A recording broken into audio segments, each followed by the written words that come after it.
Art of living ने 8,000 से ज्यादा लोगों, सैनिकों, विस्थापित नागरिकों और कब्जे वाले क्षेत्रों के बच्चों के लिए कार्यक्रम आयोजित किए हैं। पिछले करीब 3.5 सालों से यूक्रेन जंग में रूस का सामना कर रहा है, एक क्रूर युद्ध की छाया में, जहां शहर के शहर खंडहर में बदल गए हैं और नागरिकों कभी न भूल सकने वाली चोटों और अकल्पनीय आघात का सामना कर रहे हैं।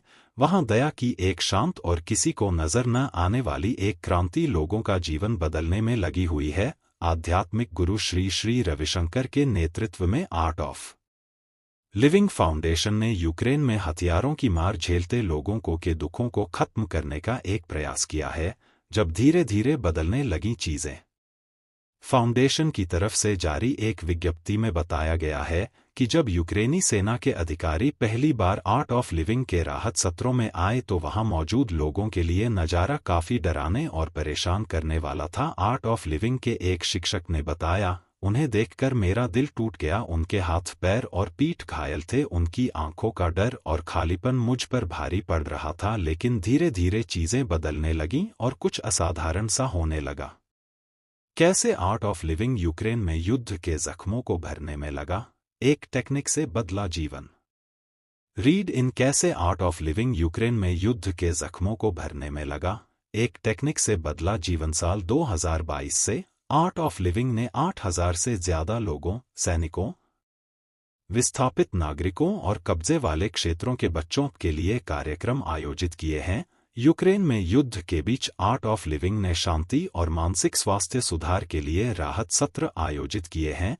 यूक्रेनी सेना के घायल अधिकारियों ने ब्रीदिंग और ध्यान तकनीकों से तनाव और डर को कम किया है। यूक्रेन के सैन्य नेतृत्व ने श्री श्री रविशंकर को उनके कार्यों के लिए सार्वजनिक मान्यता और सम्मान दिया।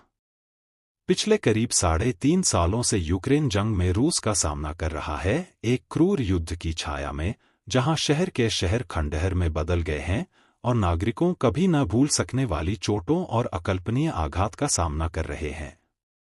वहां दया की एक शांत और किसी को नजर न आने वाली एक क्रांति लोगों का जीवन बदलने में लगी हुई है। आध्यात्मिक गुरु श्री श्री रविशंकर के नेतृत्व में आर्ट ऑफ लिविंग फाउंडेशन ने यूक्रेन में हथियारों की मार झेलते लोगों के दुखों को खत्म करने का एक प्रयास किया है।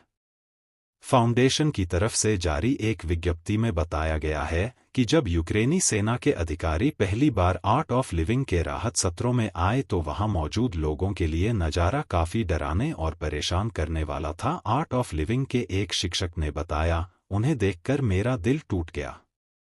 उनके हाथ, पैर और पीठ घायल थे, उनकी आंखों का डर और खालीपन मुझ पर भारी पड़ रहा था।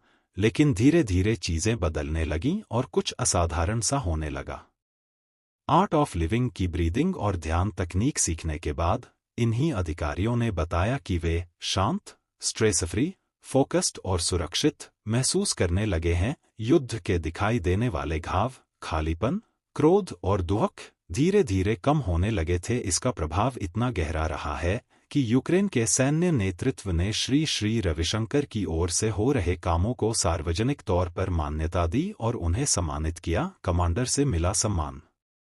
बटालियन कमांडर ने गुरुदेव को मानद पुरस्कार प्रदान किया। अपने सैनिकों की ओर से बोलते हुए उन्होंने कहा, गुरुदेव, हमारे जवानों को मिले ज्ञान और कार्यक्रमों के लिए हम आपके आभारी हैं। जब बम गिरे तो हम में से कई लोग लड़ने के लिए उठ खड़े हुए, लेकिन कोई भी इस सिक्के के दूसरे पहलू के बारे में बात नहीं करता। नुकसान, क्रोध और घृणा का वह विशाल खालीपन जिसमें हम 24 घंटे रहते हैं। आर्ट ऑफ लिविंग के पाठ्यक्रमों के बाद हमारा जीवन बदलने लगा, यहाँ तक कि गंभीर रूप से घायल लोग भी अब भविष्य के लिए योजनाएं बनाते हैं। उनकी आंखों में फिर से जान आ जाती है। ब्रीदिंग टेक्निक से मिला जीवन। यूक्रेन की सैनिक नतालिया, जो साल 2014 से मिलिट्री का हिस्सा हैं और पहली रेजिमेंट में एमपीजेड, नैतिक और मनोवैज्ञानिक सहायता के कर्तव्यों का पालन करती है, ने लगातार ड्रोन फायरिंग के बीच 80 सेंटीमीटर की छोटी खाइयों में छिपे सैनिकों के बारे में विस्तार से बताया। उन्होंने एक सैनिक की कहानी सुनाई जो डर के आगे एकदम लाचार हो गया था।